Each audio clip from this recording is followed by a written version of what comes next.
What's up YouTube? Today's video is just going to be an updated what's in my bag haul. This is going to be a continuation of a video I had, I think it was like a year and a half, 2 years ago, of my bag that I bring to my clinical, and a lot has changed because now I'm in my final semester of nursing school. And I have some pro tips of what you should put in your clinical bag so that you can survive those 12-hour clinical shifts. Some of the things that I still have that I mentioned in my first video, I still have, very useful, and I'll get right into it.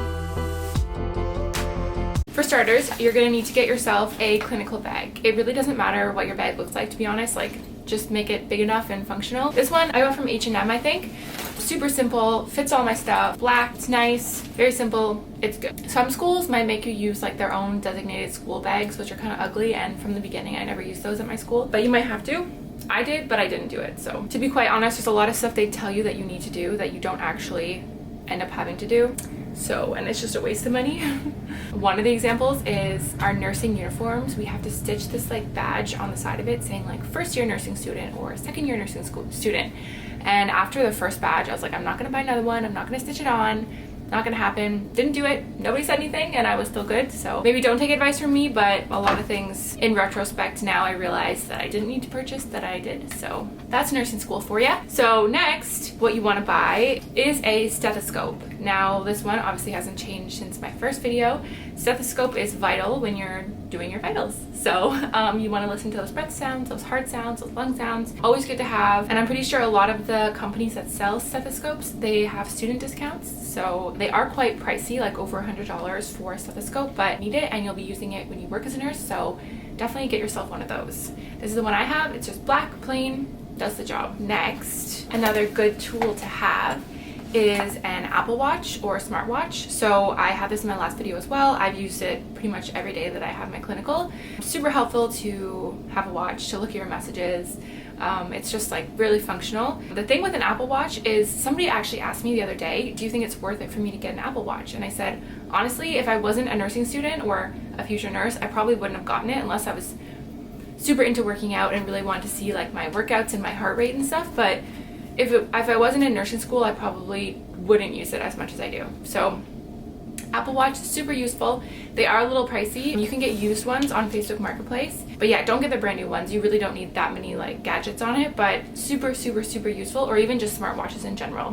Very useful. So next is essential that you get yourself a water bottle.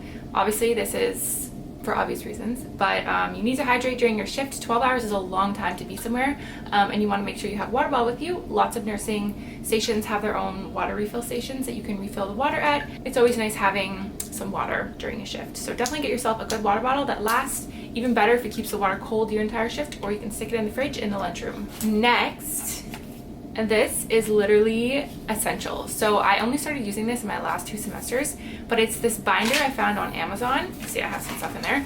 It's like a clipboard binder, and I'm pretty sure it's for medical students and nursing students specifically. So it has like this really helpful like cheat sheet, I guess, of things. To be honest, I don't really use it that much because I already kind of know this stuff, but it's pretty helpful. Like I carry it around, it folds, so it's not too like big and bulky to carry around. And it's been really helpful because my unit that I'm on right now, all of our vitals machines are these little ones that you wheel into the rooms, and you have to like remember everything that all the vitals that you took and like all the numbers. So it's nice to bring this into the room and to write stuff down. It's like not too big, very functional. My last unit that I was in though at the hospital, everything was very advanced. So the vitals machine where it's in the room on the wall, it didn't move, and you scan the patient's wristband, their barcode, and it automatically uploads it onto their chart, which was very, very helpful. But obviously not all hospitals have that. So I can link this in this description below, but this is super helpful. I'm really glad that I found it. Next, you want to have an agenda with you. So this one is just a small kind of like pocket agenda kind of thing. It's really, really helpful to see everything that you're doing, all your clinical days, like your shifts, things to remember, because while you're in clinical, you still have classes and assignments that are due as well. And it's very overwhelming. So definitely get yourself an agenda if you haven't already. Even better if it's smaller so you can kind of fit it and it doesn't like take up a lot of room. I have my clinical schedule right here just so I can take a quick look at which days I'm working, which days I'm not working. And yeah, it's just, if you're in post-secondary and you don't have an agenda, like you need to get an agenda because it has saved my life. And to be honest, like for some reason, I just like having like an actual physical agenda as opposed to having one on my phone. Like I like to write things down and like just visualize it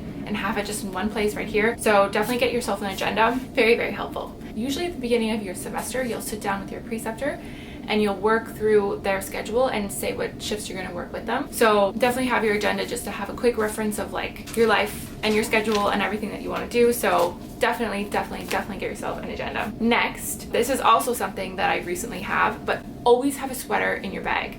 Like, hospitals are freaking freezing. They're cold all the time, and being somewhere for 12 hours when your hands are like ice cold is not enjoyable at all. So get yourself a really nice sweater that you can just like zip up and throw on. I don't think you're allowed to have like hoodies. I think that's the rule, but I got this jacket. It's Columbia, so it's just from Amazon, but it's like fleecy and warm. And like on those night shifts when you're freezing cold and you're bored and you're tired, like having a really nice warm sweater is just like a nice little hug, and it's nice, honestly. Yeah, don't forget to have a sweater no matter what season it is. Definitely get yourself a sweater because I guarantee you it will always be really cold in a hospital. Next, you want to get yourself these nursing IQ cards. This is just my badge for my hospital that I'm at right now, but these nursing IQ cards, I have a bunch of them. In my first couple semesters, they honestly like saved me with like head to toe assessments. They have like a really good breakdown of things on here that you can reference all the time. I'm not gonna lie, I don't really use it as much now because I know a little bit more, but definitely when you're starting, like it's always nice to just take a quick look. Like when your preceptor asks you like, oh, can you go do a head to toe? And you're like, oh my God, I forget like all the questions to ask. Like I'm totally blanking. Like it's good to just take a little peek at it and you can refresh your knowledge on things.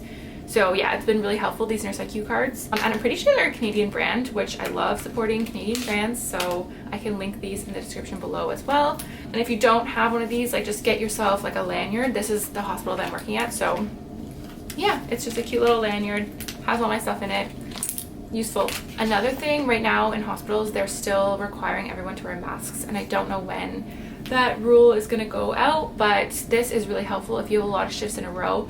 Wearing a mask behind your ears can cause a lot of like irritation and friction and stuff. So I found these, I think on AliExpress. They're so cheap, but basically you just put straps of the mask in the back and it holds it on the back of your head instead of you having to put it around your ears, which is like super nice. Definitely saved my ears, and you'll definitely feel it after like the second and third shift that you're working. You'll feel the irritation behind your ears from the mask. So definitely one of these is very helpful. So next are these pens that I ordered from Amazon. There's a 3-pack, and to be honest, I still don't really understand why it's a thing. Oh, hello. I still don't really understand why it's a thing, but all nurses have these pens that have like all the different colors on them.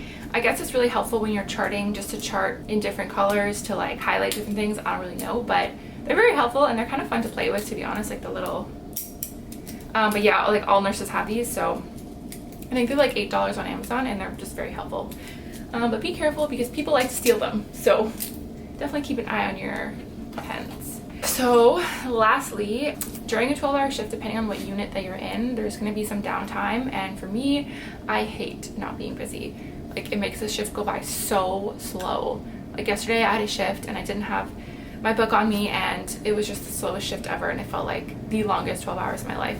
But if you're smart, which I wasn't yesterday, you can get yourself a book. It can be obviously any book, but I just thought I might as well kill 2 birds with 1 stone. Start studying for my NCLEX, so I bought this book, I think off Amazon. I think it was like $100, but it goes over every kind of aspect of the NCLEX exams they're gonna test you on. So I just started studying because might as well if I'm sitting there doing nothing. So yeah, it's really helpful to have this. It is like kind of heavy though, so it's annoying to carry around, but honestly, I might as well. I don't want to have to go home and do more work when I'm just sitting there doing nothing. So definitely helpful having a book or homework or whatever. It all depends on how chill your unit is. All right.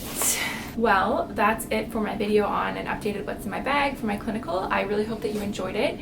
If there's anything that you think that I'm missing or you think is essential to have in your bag during clinical, I would love to hear it. So far, this has been working for me and it's kind of all the essential things that I've used and I've needed. So I hope you enjoy, and remember to please like and subscribe. I would really appreciate it.